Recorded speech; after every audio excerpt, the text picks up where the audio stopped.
Hello folks, Pastor Rocky Branch. Hope you're doing great today. Have you ever heard of the Big Freeze?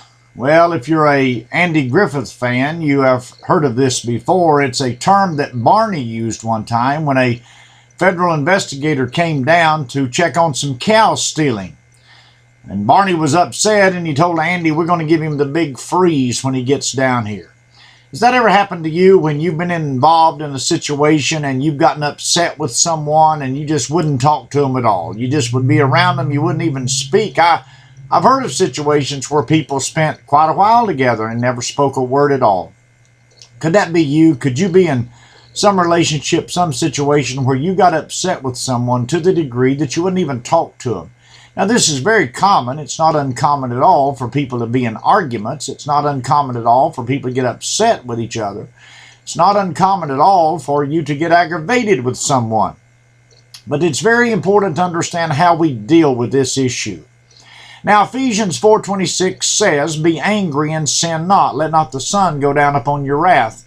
Now, there's nothing wrong with being upset because we're different people. We have different ideals. We have different directions. And sometimes people do things that rub us the wrong way. That's okay because we're on the planet and our opinion is not sovereign. We have to adjust to other people around us. Whether somebody cuts us off in traffic, someone does something that we don't want them to do, someone doesn't do something that we want them to do. So we find ourselves in quite a quandary sometimes in dealing with situations. But in Ephesians, Paul says, be angry, that's okay, but don't sin because of it. In other words, I should be concerned about something that's going on, but not to the point that I break the principles of God. Now, sinning, the Bible's very clear about this point. Sinning is falling short of what God has set up for us. Now, let me ask you a question. Have you become in a situation, an event, a relationship, have you become the authority in that, to where the other person doesn't have a choice, doesn't have an idea? They may be wrong, by the way, and you may be 100% right, but you have to give leeway to other people's thoughts, and they have a right to think the way they think, whether they're right or wrong. And I cannot control that. So if you are in a situation where you get angry because people don't do what you think they ought to do, to the point that you say this, and some people do this, a lot of people do this, well, I'm just not even going to fool with them at all. I'm not even going to talk to them. I've had people say, to me, they're dead. I don't care what happens to them. I don't care where they go. I don't care. And this division, you see, sets root. And the Bible calls it the root of bitterness, and it sets in. And people live their lives this way. They live a long time this way, years. Oh, they'll get to a point after a period of time that they can tolerate the person. And then when you're around that person and you have to, because of the company around you, speak, hello, you go on your way. But somebody else, you're all over them, kissing them on the cheek, you're hugging them, but this person, hello, and go on. Well, the Bible very clearly speaks to us about being angry but not sinning. Don't break God's principle. In other words, I need to understand what Jesus prayed in the book of Luke when he was on the cross. Jesus said about those that put him there. Now listen to me.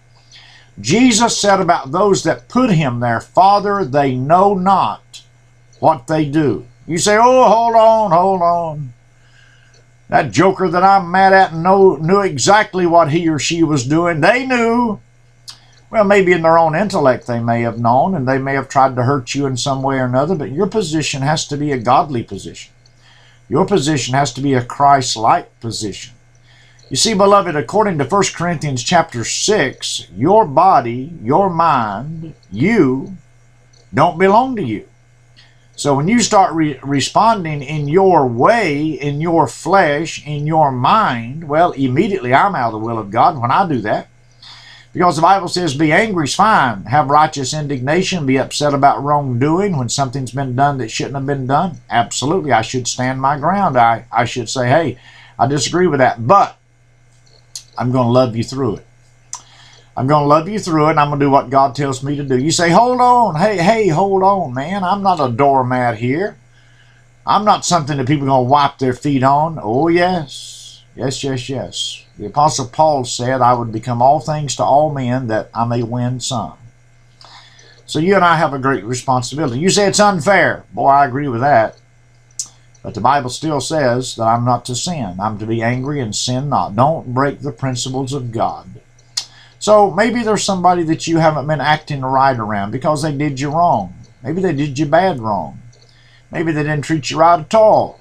Maybe you've got a misunderstanding about it. Whatever the case may be, your fellowship with Jesus Christ is critically important. And if anything gets between that, you can't get the relationship that you need and the power you need and the victory you need, because Christ cannot deal with sin. The only way he can deal with it is to forgive it. The only way he can forgive it is you ask for it. So let me ask you to consider, are you giving somebody the big freeze?